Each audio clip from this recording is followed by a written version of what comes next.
नमस्कार मु निरुपमा चैनल को आपण समस्त को बहुत बहुत स्वागत। मु आज आपण मान सहित एकदम स्पेशल रेसिपी नहीं चली आछि। बहुत कम परिवार आज आपण मान सहित मु जो रेसिपीटा बनै कि देखेबी आपण माने केबे बनै नथिबे।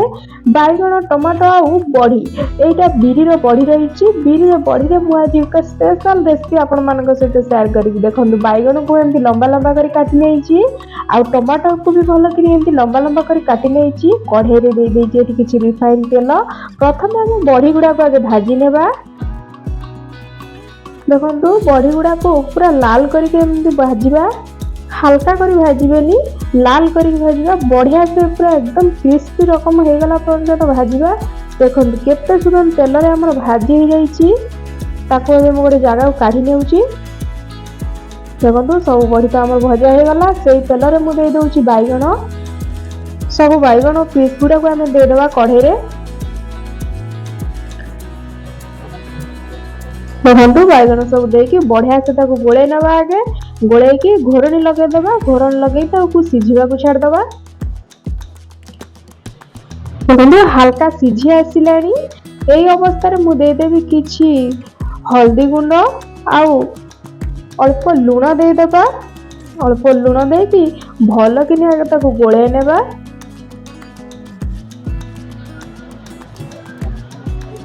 देखो हल्दी लुण आमर बढ़िया से गोले हो गलानी। एबे पुणी घोरणी लगे देबा। घोरणी लगे के आउ 2-3 मिनिट ताको छाड़ देबा सिझिबा को। देखंतु केते सुंदर आमर बैगन गुडा सिझी जाईछि आ बढ़िया देखा होछि मध्य भाजी हेछि।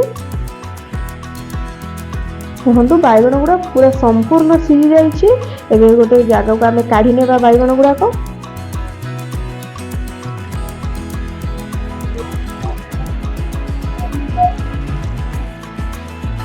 देखो ये सब बैगन गुड़ा मुझे काढ़ी नहीं। कढ़ाई रे दे देछि अल्प तेल किछि जीरा फुटे नेबा। आउ एठी मु किछि काटिक रखि दिबा पियाज को दे दोछि। पियाज को दे दे कि बढ़िया किनी भाजीबा। ता दिहर मु एठी 3टा कंचा लंका दे दोछि। आपण आपणक केते राग खाइबे से अनुसार कंचा लंका देबे। देखंतु एठी पियाज बढ़िया से हम भाजी हे गलानी। मु एठी टमाटो दे दोछि।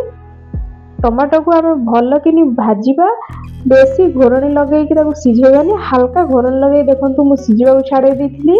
ए देखो बढ़िया से हल्का हल्का सिझी गलानी। एथरे दे दबा किछि लूण हल्दी गुंड लंका गुंड दे दबा। अल्प लंका गुंड देछि कारण कंचा लंका देछि सेत लागि बहुत कम लंका गुंड देछि। आपण आपन टेस्ट अनुसार बेसी कम लंका गुंड करि परिबे। देखो बढ़िया से भाजी हे गलानी। एबे सेथरे बैगन को दे देछि। बैगन को देके बढ़िया किनी ताको 2-3 मिनिट बढ़िया से कसिया पूरा। देखो बढ़िया से कष्टी हो गलानी। एठी मु भजा बड़ी दे दोछि। भजा बड़ी के एमती भल कि छोट छोट खंड करके दे दबा। भजा बड़ी दे कि मु बढ़िया से ताको गोलाई नेछि। एबे मु एठी किछि फ्रेश दही नै जाईछि। दहीटा बेसी खट्टा हेले भल लागिवनी। एठी 4 चम्मच मु दही दे देउछि। देखंतु मु 4 चम्मच एठी दही दे देइछि। गैस रो फ्लेम एठी मोर पूरा लो अछि। आपण माने सब बेले दही जेते बेले भी देबे गैस रो फ्लेम लो कर देबे नहले बंद कर देबे। देखंतु दही दे कि बढ़िया से मु ताको गोळे नेछि। किछि धनिया पत्र दे दबा। धनिया पत्र दे कि मात्र 1 मिनिट फुटला परे गैस रो फ्लेम हमें बंद कर दबा।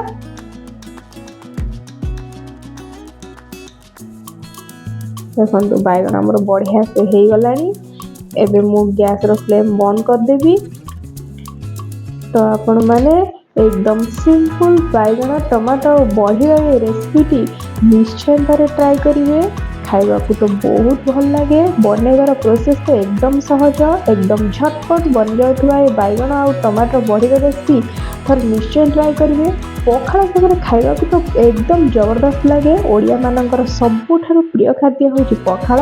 पखाल सहित ए जमजमाटिया बैगन टमाटो बड़ी रेसिपी थर निश्चय ट्राई करिवे। देखिए खाइबा को तो बहुत टेस्ट लागिवो। बनैबार पद्धति एकदम सहज।